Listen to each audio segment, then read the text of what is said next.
It's been a long time coming, but the highly anticipated StarCraft 2 is finally here.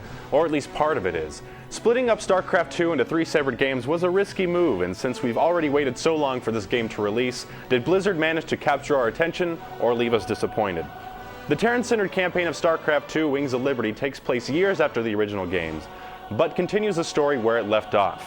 Despite his newly grown hair, the war dog rebel Jim Raynor is still very bitter about the loss of his love, Sarah Kerrigan, to the Zerg, and still has a fight to pick with the one who betrayed him, the selfish and corrupt Arcturus Mengsk, who has now managed to become the Emperor of the Terran Dominion.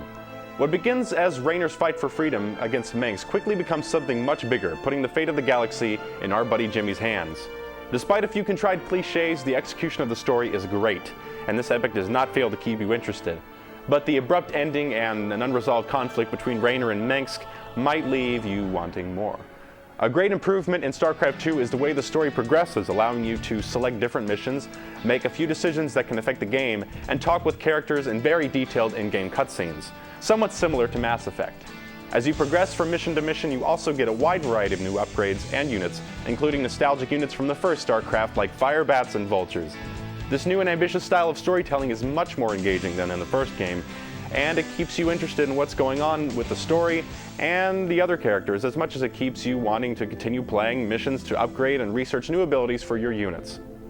Blizzard has kept the same formula for their real-time strategy gameplay in StarCraft 2, but they have certainly refined it by making several improvements and adjustments, such as allowing you to select more units at once, making units move and react more efficiently, and improving how worker units respond. The variety in single-player missions keeps you engaged and never makes the gameplay seem stale, forcing you to re-examine what units to pick and how to use them, like in missions where you only control one unit or armies, or you have to move your buildings when lava rises and recedes. While playing online in Battle.net, there are also many new strategies to use and ways to play, and the controls feel very fine-tuned. And fortunately, Blizzard is very good about patching any imbalances that arise within the game. For those who haven't played StarCraft before, Blizzard provides many helpful tutorials and challenges to help players learn how to use different units and techniques, and they reward players with achievements for trying harder difficulties, both in single-player and online mode.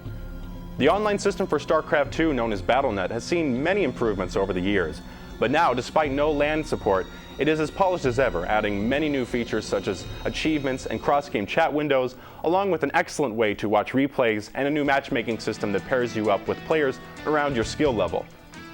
The interface is user-friendly and fairly easy to navigate, with the exception of the poorly executed popularity search for custom games that prevents or delays you from playing custom games that are less known. Playing popular custom games, however, is still great. The campaign editor software that comes with StarCraft 2 allows you to modify StarCraft in some pretty amazing ways. Some of the coolest maps I've seen are a first-person shooter, a third-person RPG, and a side-scrolling tribute to Metal Slug. The possibilities are endless, and you will certainly spend most of your time on Battle.net playing with others in custom games or in melee matches. The story and gameplay are complemented by a wonderful soundtrack that ranges from bluegrass to epic orchestrated pieces, and both in-games and cinematic graphics leave little to be desired, as they are consistently beautiful. Blizzard has not changed their formula for StarCraft 2, but they have certainly released an extremely well-made and polished game that has many features and addictive gameplay that will keep you coming back. With that in mind, I give the story of StarCraft 2 an 8.5. While it is a tad cliche and leaves a bit to be desired, it will still give you plenty of nerd chills.